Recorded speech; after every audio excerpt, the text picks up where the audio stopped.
아멘. 하나님 반드시 우리 인생에 앞서셔야 합니다. 반드시 앞서셔야 합니다. 왜냐하면 어느 길이 좋은 길인지 우리는 결코 알지 못하기 때문입니다.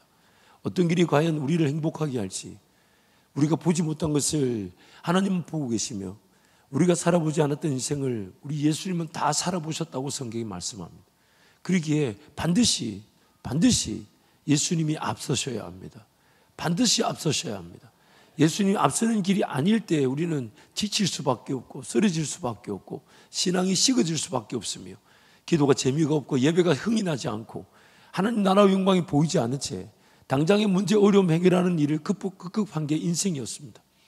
그러기에 오늘 우리 인생은 어떤 길이 가장 좋은 길이며 무엇이 우리를 위한 것이며 우리가 어떤 필요가 해결되어져야 되며 어떤 나라를 보게 되는 것이며 삶의 궁극적인 목적이 무엇인지를 하나님만이 아시기 때문에 반드시 하나님이 앞서셔야 합니다.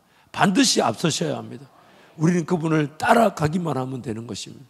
그래서 하나님께서 길을 인도하실 때 반드시 그 길로 걸어가야만 하는 길이 있습니다.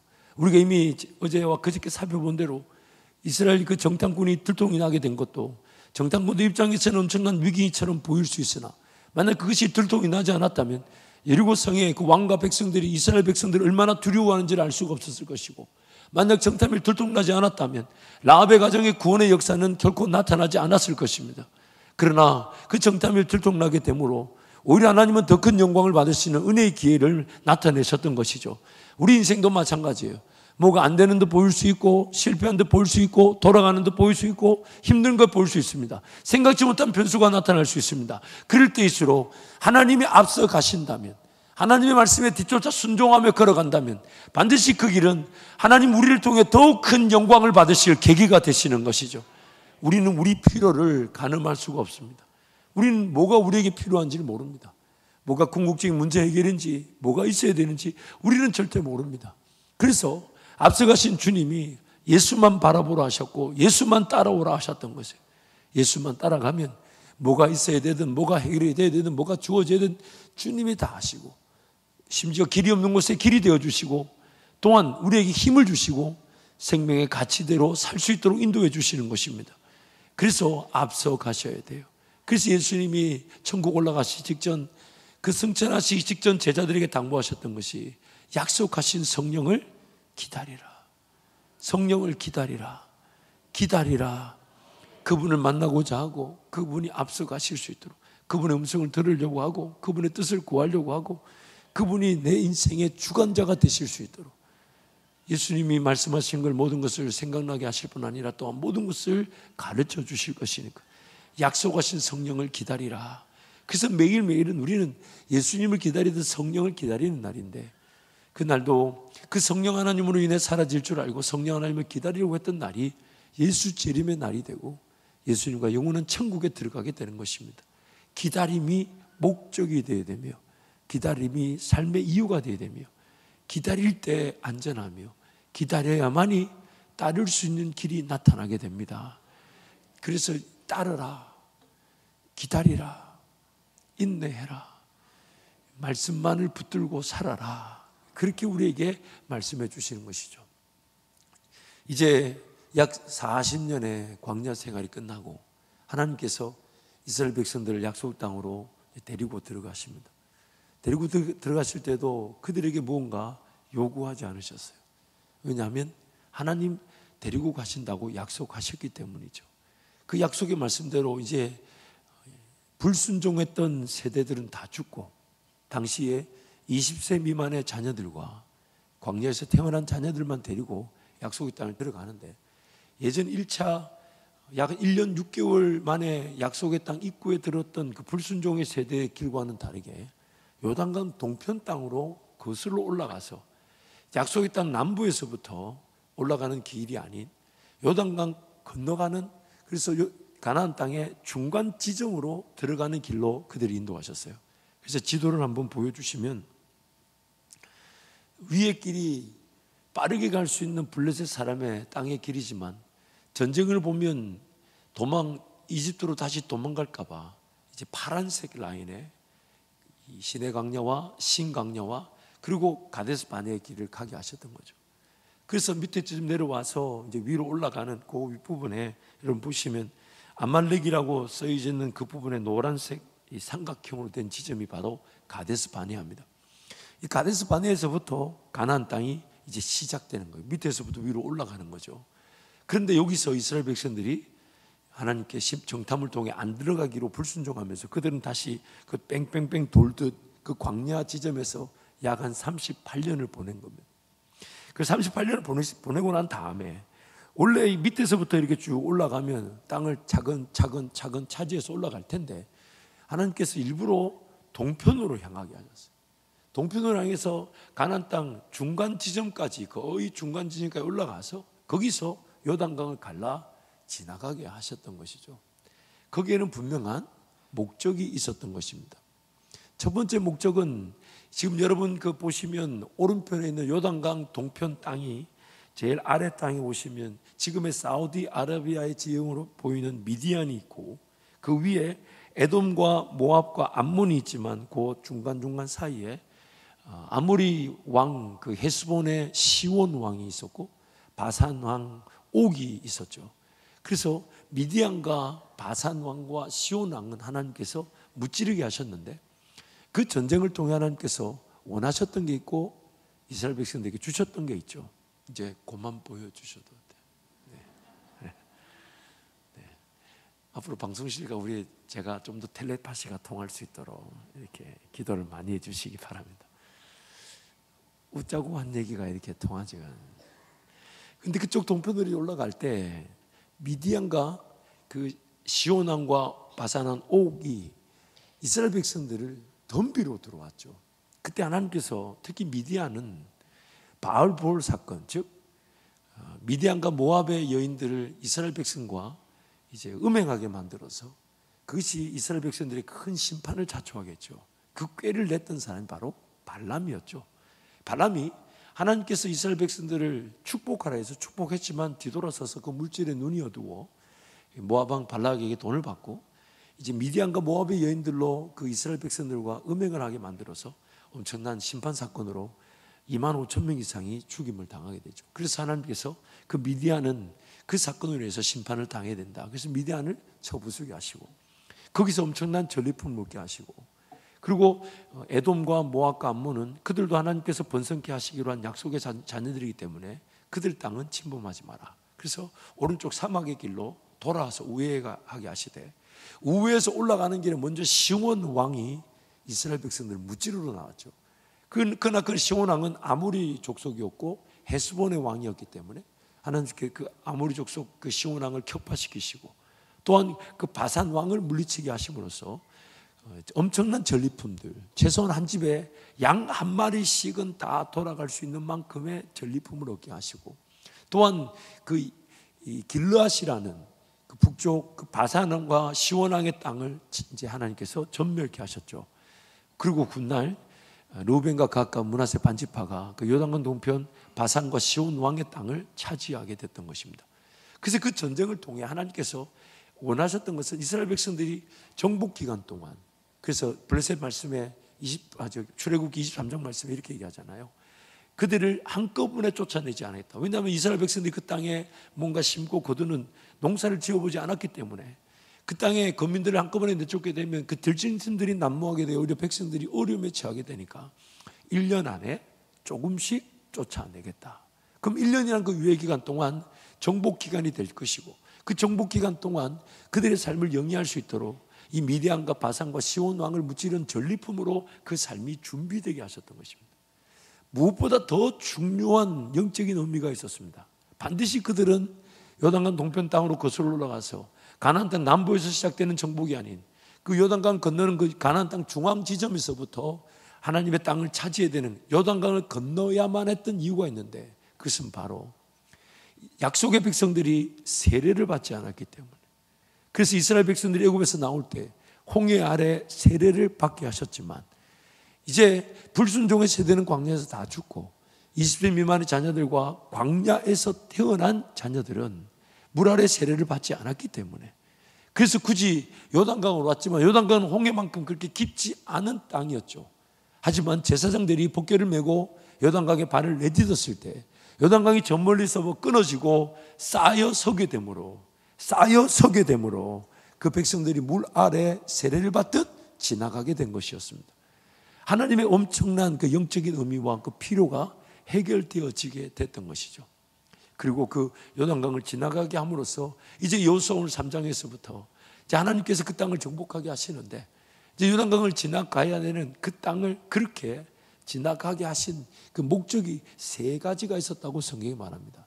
첫 번째는 그렇게 요단강 기적을 통해서 하나님께서 이제 요단강 그 서편 지역, 동편 땅 그 모압 평지를 지나 요단 평지를 지나서 이제 요단강 건너가게 되면 약속의 땅에 들어가게 되는데, 요단강 그 약속의 땅 그 서편 땅 가나안 민족들, 방금 성경에 읽었던 7 족속들이 하나님이 얼마나 두려운지를 그들로 알게 하시기 위해서, 하나님이 함께 하신 이스라엘 백성들이 얼마나 강력한 군대력으로, 하나님이 함께 하시면 얼마나 큰 위엄과 능력으로 그 땅을 점령하게 될 것인지를 그 아모리 족속으로 분명히 보게 하시도록 그들을 그 땅으로 지나가게 하셨다는 거예요. 그래서 여호수아 5장 1절 말씀 우리 함께 선포합니다. 요단 서쪽의 아모리 사람의 모든 왕들과 해변의 가나안 사람의 모든 왕들이 여호와께서 요단물을 이스라엘 자손들 앞에서 말리시고 우리를 건너게 하셨음을 듣고 마음이 녹았고 이스라엘 자손들 때문에 정신을 잃었더라. 전쟁은 하나님께 속하였습니다. 전쟁은 하나님께 달려 있습니다. 그 요단강 사건을 통해 이스라엘 백성들이 한 게 하나도 없어요.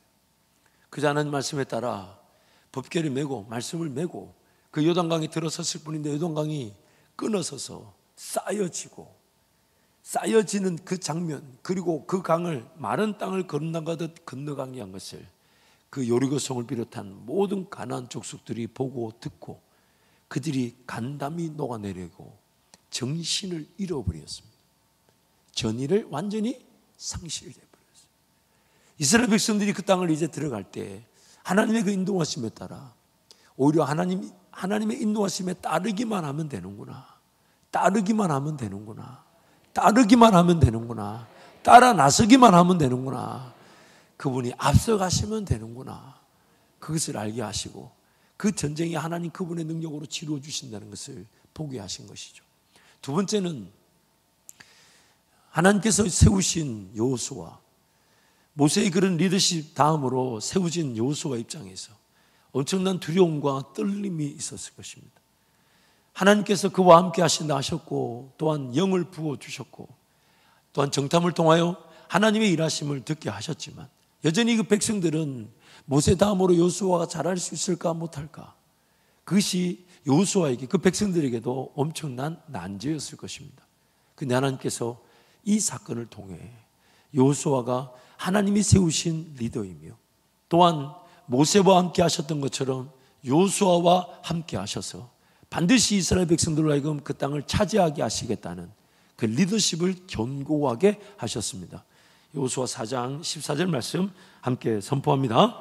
그날에 여호와께서 모든 이스라엘의 목전에서 여호와스를 크게 하시매 그가 생존하는 날 동안에 백성이 그를 두려워하기를 모세를 두려워하는 것 같이 하였더라. 아멘. 이것은 비단 여호수아만의 리더십이 아닌 우리 모두의 리더십을 말합니다. 우리는 왕 같은 제사장으로 이 땅을 살아갑니다. 저와 여러분이 우리가 서 있는 땅의 영역에서 어떤 직업이든 일터든 가정이든 하나님께서 우리를 통해 역사하실 그때에 하나님 반드시 우리를 하나님이 세우신 리더임을 확인시켜 주실 것인데, 그때 그 어떤 방법이 아니라 여호수아든 여러분이든 저든 간에 하나님의 말씀을 가장 먼저 들을 줄 알고 그 말씀을 따를 줄 안다면, 하나님 말씀을 듣고 믿고 확신 가운데 그 말씀 의지하여 순종할 줄 안다면, 하나님께서 반드시 세운 그 리더가 하나님의 리더임을 분명히 확인시켜 주시고, 우리 간에 네가 리더이다 아니다 다툼의 여지가 없도록 모세와 함께 하셨던 그 하나님께서 여호수아와 함께 하셔서 반드시 그 땅을 차지하게 하시겠다라는 그 약속을 이루시겠다라는 그 분명한 뜻을 보이신 것이죠. 그 누구도 다툼의 여지가 없도록. 그러므로 저와 여러분이 선 모든 인생의 자리에서 명심하십시오. 내가 제일 먼저 하나님 말씀을 듣고 따르기만 하면 하나님께서 대적 세력들을 무찔러 주실 뿐 아니라 우리 모두에게 영적인 권위, 그 리더십의 권위를 부여하여 주셔서 그 권위에 따라 내가 속한 공동체가 더 건강하게 세워지고 하나님께서 허락하신 약속의 땅을 반드시 차지하게 하실 것입니다. 그러기에 나부터 말씀에 붙들려서 말씀 가운데 거하며 말씀을 쫓아가고 말씀에 순종할 때 하나님께서 그 모든 필요를 해결해 주시는 것입니다. 내가 얼마나 인정받는지, 사람들이 나를 얼마나 따라오는지. 제가 저희 교회 왔을 때 왜 웃으세요? 아니 이게 했던 말을 좀 안 하고 이렇게 다른 관점에서 해야 될 것 같아서 좀 생각을 정리 중인데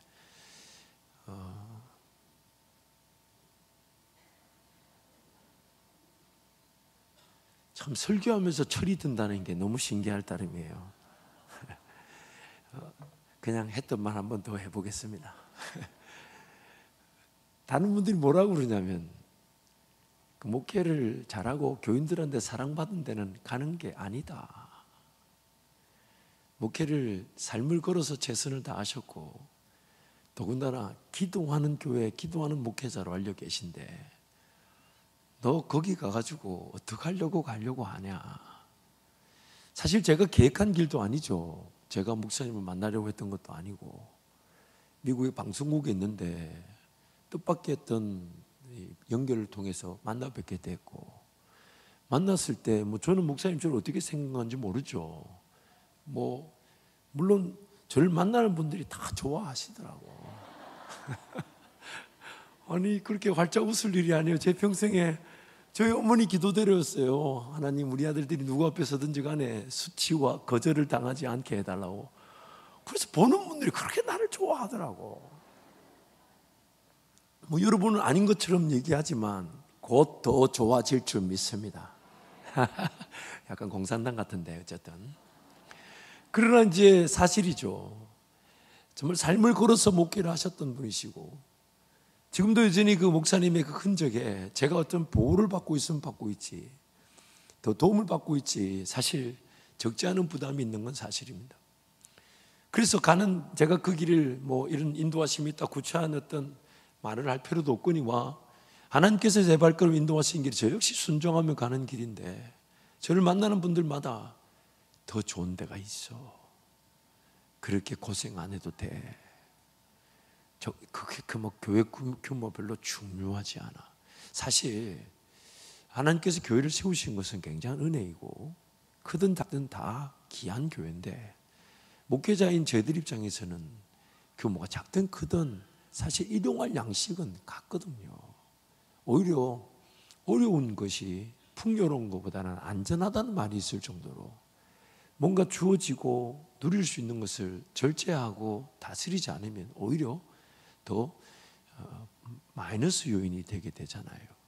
그러니 그냥 적절한 규모로 갈 수 있을 텐데 또 사실 그런 제한이 뭐 없었던 것도 아니지만 하나님의 인도하심을 기다리다 보니 여기까지 왔는데 그래서 제가 갈 때마다 다들 도살장에 끌려가는 예수님을 보는 것 같다. 또 우리 교회 와서도 그런 몇몇 분들이 얘기하신 걸 제가 들었는데 참 안 됐다. 젊은 사람이 딴 데서 막 편하게 잘 있지 마러 와가지고 저래. 그리고 또 막상 제가 이제 후임이 되고 담임이 돼 보니까 이 원로 목사님의 그런 발자취를 제가 어떻게든 잘 존중하고 그 방향에서 교회를 잘 이어받아 그 방향에서 교회가 더 설 수 있도록 혼선과 혼란이 없게 되는데 막상 또 성도 한 분 한 분 이렇게 만나 뵙다 보니 희망과 소망이 생기기는 보다는 안 그래도 지금 이거 한 분도 힘든데 한 분 같은 수천 명이 있다 보니까 야 정말 이걸 어떻게 하면 좋나 그러면서 이제 기도하는데 제가 뭘 기도해야 될지 모르겠는 거예요. 왜냐하면 앞길이 막막한 거예요.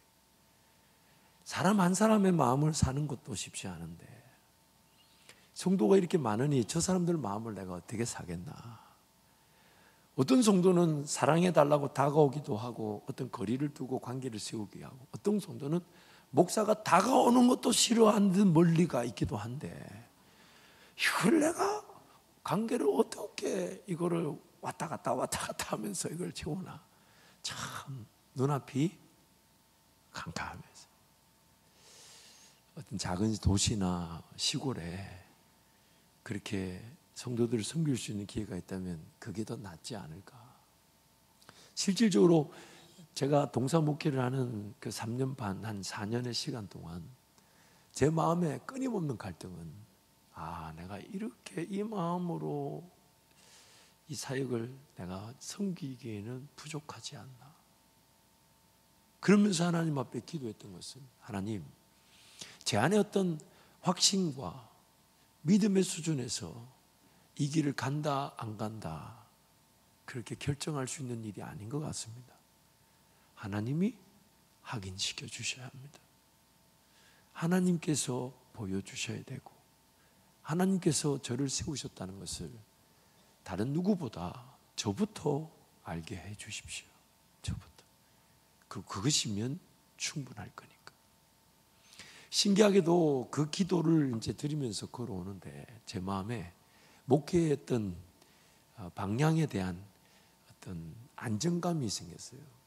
그 안정감이 뭐냐면 모든 성도를 네가 다 만족시킬 수가 없다. 그럼 너는 어떻게 해야 되겠냐라고 물으셨어요. 가만히 이렇게 생각해 보니까 모든 성도를 제가 만족시킬 수가 없어요. 여러분 옆에 분 한번 봐봐봐요. 옆에 사람만 봐봐. 옆에 사람만 봐봐봐요. 그 시키기가 쉬울 것 같아요? 어려울 것 같아요? 턱도 없는 소리지. 제가 결혼을 해보니까 사람은 만족시킬 수 있는 대상이 아니에요. 자식이든 뭐 부인이든 남편이든 간에 누가 누구를 만족시킵니까? 말도 안 되지. 주님이 붙들어 주시니까 간간히 붙들고 사는 거지. 근데 그때 그 순간에 저희 하나님께서 깨닫게 하신 게 있어요. 그래서 제가 이렇게 기도했어요. 하나님, 저는 하나님만 만족시켜 드릴 테니까 하나님이 모든 성도를 만족시켜 주십시오.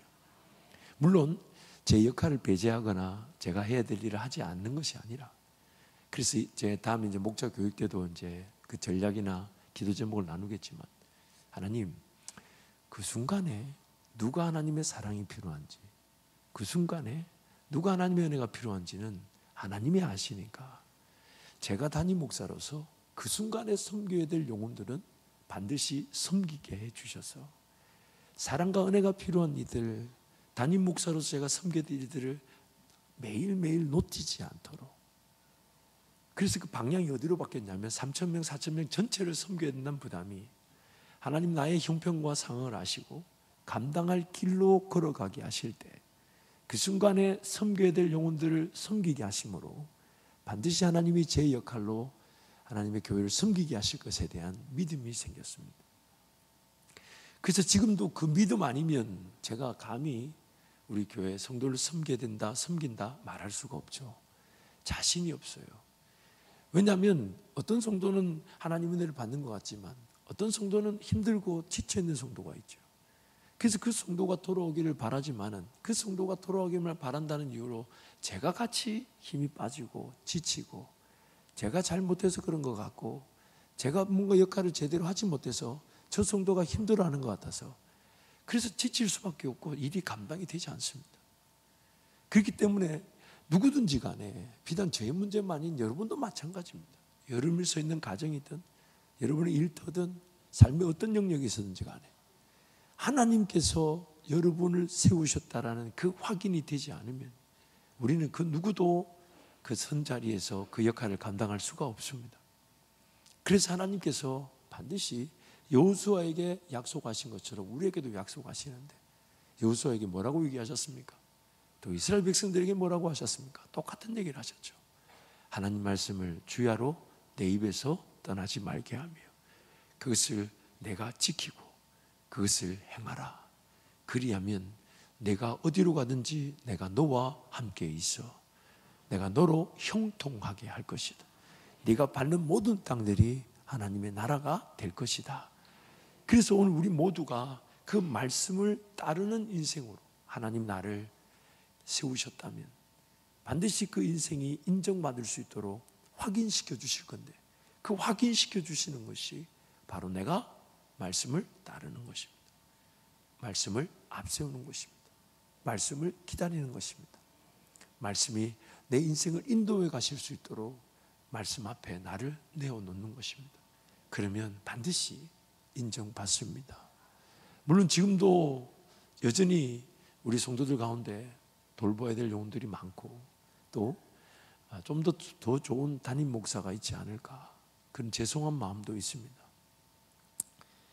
가만히 있는 것도 이상하지 않아요? 뭐 고개를 한번 짤짤 흔들어 주시든지.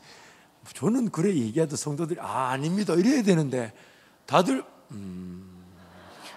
아니 이게 아니잖아요. 뭔가 소통을 할 때 우리 서로 지금까지 그래도 이만큼 왔으면 좀 편이라도 좀 들어주고, 못마땅한 게 있어도 뭐 어쩌겠노, 하나님이 저 세우셨다 하니 같이 도와주고 가야, 이런 축은지심이라도 있어야 되지. 다들 네 못하는 줄 알고 있다.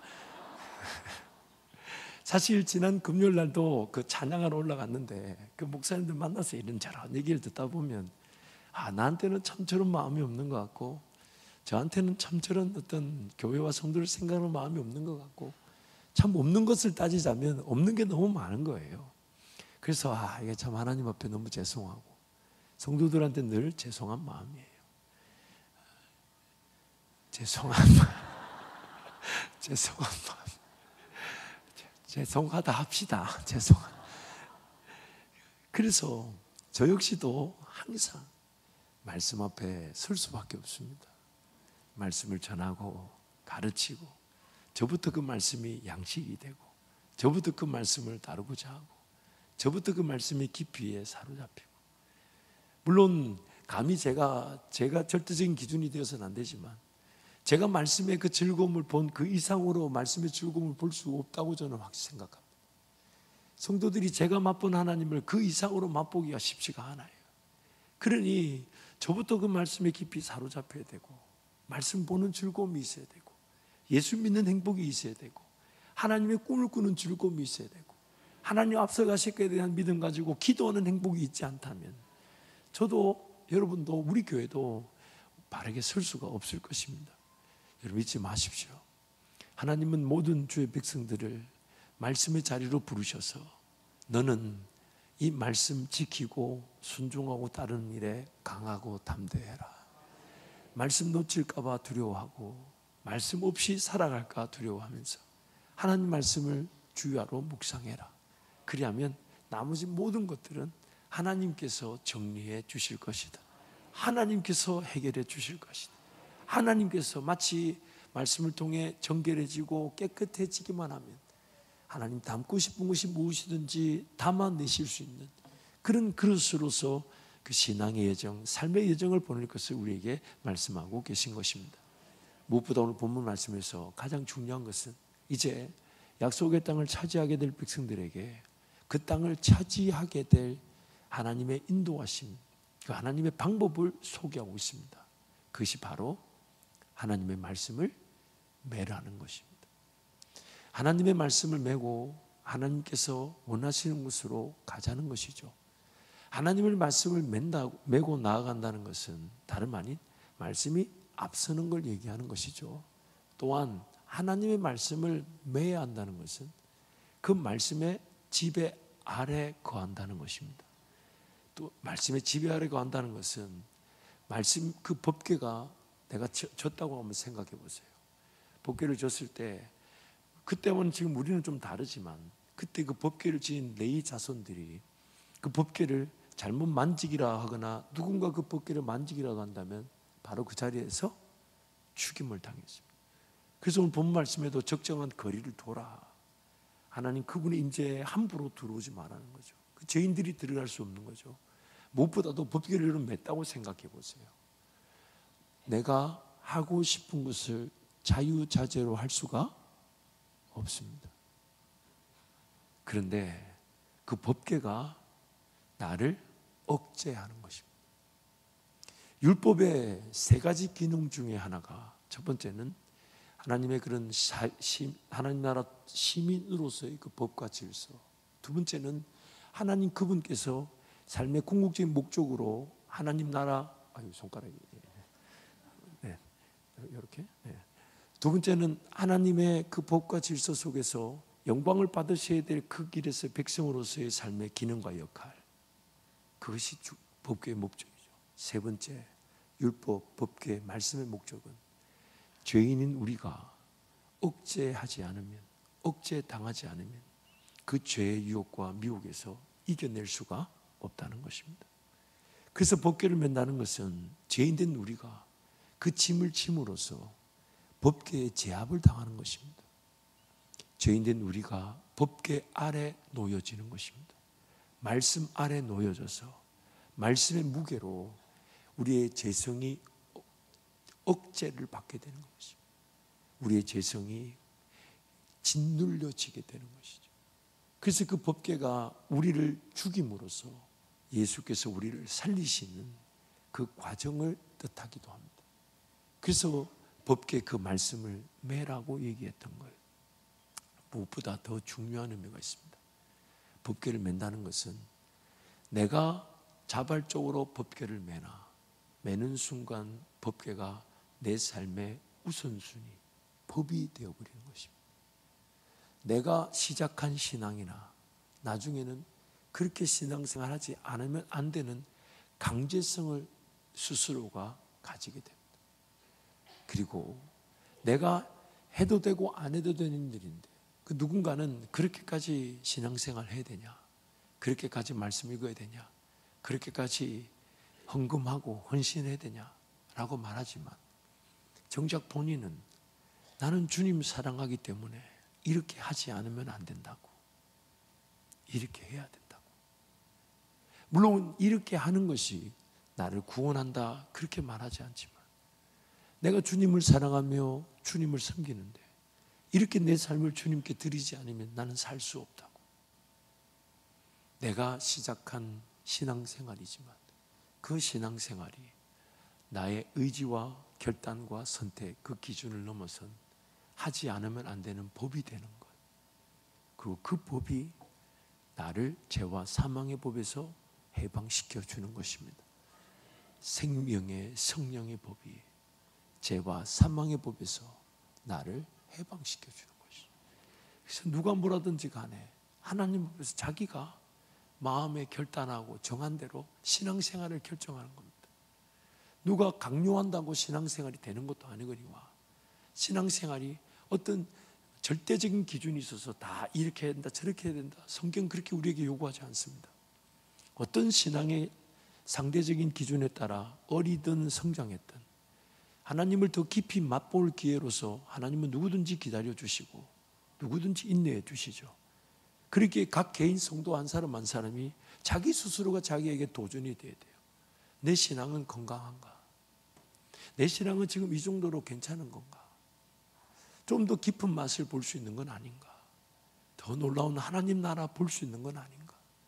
하나님께서 나에게 여전히 하고 싶어하는 일이 있고 그 일이 내가 깨달아지게 될 때 내가 보지 못했던, 깨닫지 못했던, 듣지 못했던 일이나 그 하나님의 일하심이 나에게도 진정한 행복과 자유가 되고 내가 하나님 앞에 삶을 드리면 드릴수록 하나님께 더 드릴 수 있는 게 있고 더 맡겨 드릴 수 있는 게 인생이라는 걸 알게 될 때 자기 스스로가 자기에게 자기 몸을 치듯 복종시키는 거죠.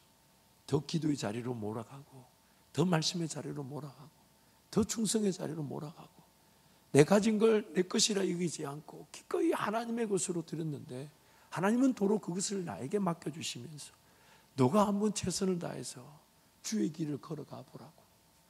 하나님께 내어드렸는데 하나님은 도로 나에게 내 생명을 주시면서 이제는 나와 함께 이 기쁨의 길을 걸어가자고. 그래서 신앙생활하는 사람들이 그 삶을 지키기 위해 사는 것이 아니라 그 삶 자체가 선물로 주어진 덤으로 여기고 다시 인생에 주어진 기회인 줄 알아서 하나님께 기꺼이 삶을 내어 던졌던 것입니다. 그렇게 오늘 우리 인생에 가장 행복한 것은 하나님과의 관계적 측면에서 나에게 자발적인 선택의 권한이 주어져 있지만 그 선택의 권한으로 내가 하나님을 사랑하기에 말씀생활, 기도생활, 예배생활, 교회생활의 측면에서 그 누구가 이해하지 못해도 그렇게 하나님 앞에 자발적으로 내어주는 겁니다. 자발적으로 내어줬는데 그것이 자발적으로 내어준 것인데 나를 기쁘게 할 뿐 아니라 뭔가 타협의 시간이 오고 물질이 모자라고 시간이 없는 중에도 그것만큼은 지키고 싶었어. 법궤를 여러분 맨다고 생각해 보세요. 부자연스럽고 무겁고 힘들죠. 하지만 그것이 오늘 나를 인도하시는 하나님의 방법입니다. 하나님의 말씀이 내가 그 말씀을 법궤를 메고 주님을 따를 때 그 따르는 길이 나를 지켜내고 그 따르는 길이 법이 되어 나를 죄와 사망의 법에서 건져내었던 것입니다. 마지막으로 법궤를 맨다는 것은 내 삶으로 말씀을 소화해내는 것입니다.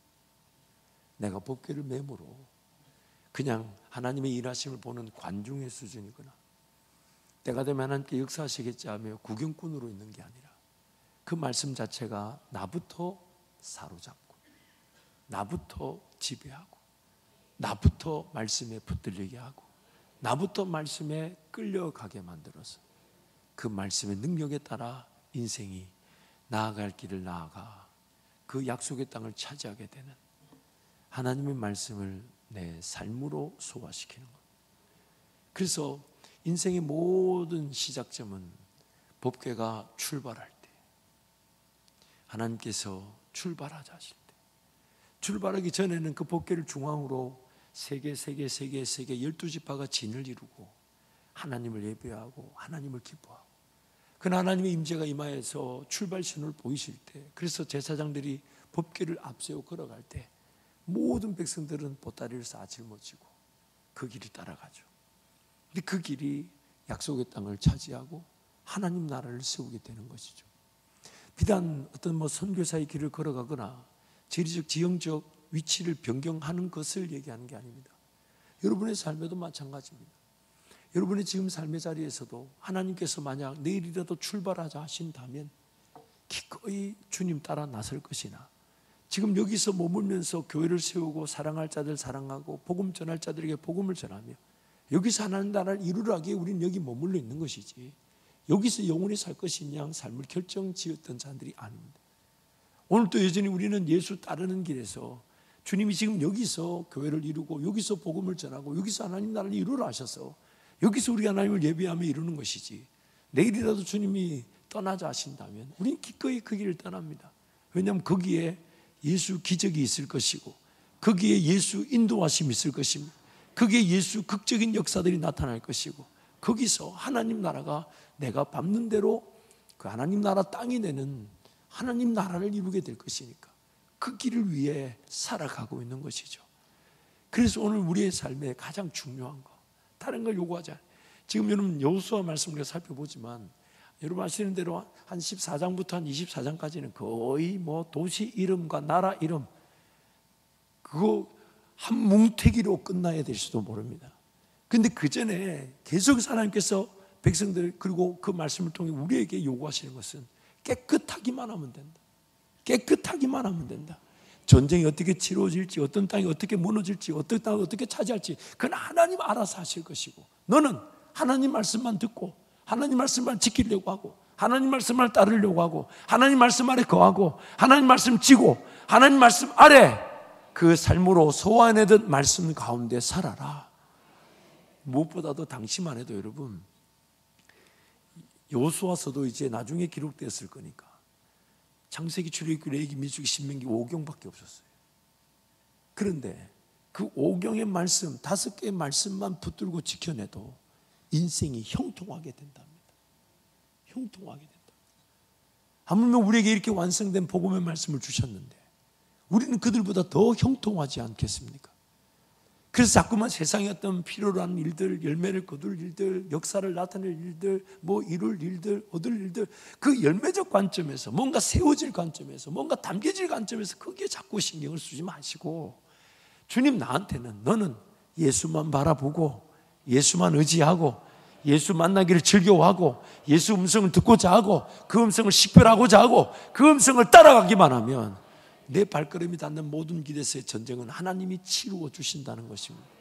그래서 여호수아의 말씀에 초창기 때부터 계속해서 반복되는 말씀, 여호수아에게 그리고 동일하게 그 백성들에게 하나님의 말씀을 듣고 지키고 그 말씀을 순종하면 반드시 하나님께서 앞서가시면서 차지해야 될 땅들은 차지하게 하시고 세워져야 될 나라는 세워지게 하시면서 더 놀라운 은혜의 세계에 주님과 동행케 하신다고 약속하시는 거예요. 그러므로 여러분, 이번 여호수아 말씀, 특별히 인생 작전 기도를 통해서 좀 하나님 앞에 하나님 한 분이면 충분하다고, 하나님 무엇이든지 나에게 담아주시면 그것이면 충분하다고, 하나님께 삶을 기꺼이 빈 그릇으로 내어드리는 복된 기회가 되시기를 축복합니다. 꿈이 담겨질 것입니다. 보이지 않았던 길이 보이기 시작할 겁니다.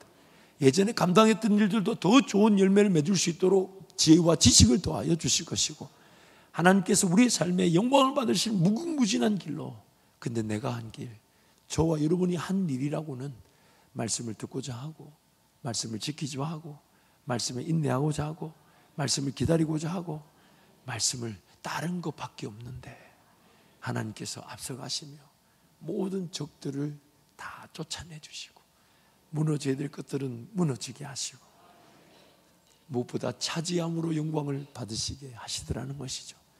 우리 그 영광의 길을 우리 함께 걸어가기를 축복합니다. 그 영광의 길을 걸어가서 특별히 여러분, 우리 교회로서 걸어갈 영광의 길이 무궁무진합니다.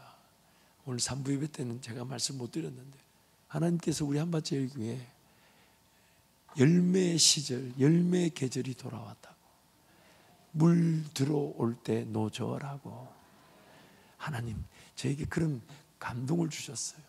그래서 더 헌신할 기회, 더 주님 사랑할 기회, 더 주의 말씀을 들을 기회, 그것이면 충분하다고, 그것이면. 그래서 다른 거 염려하지 않고 좀 더 기도의 자리 달려가고 좀 더 은혜의 자리 달려가고 하나님을 기다리면 반드시 사람이 필요하면 사람을 보내실 것이고 물질이 필요하면 물질을 보내실 겁니다. 특별히 나라도 어렵거니와 교회 상황도 녹록지 않다 그래요. 기회죠, 기회.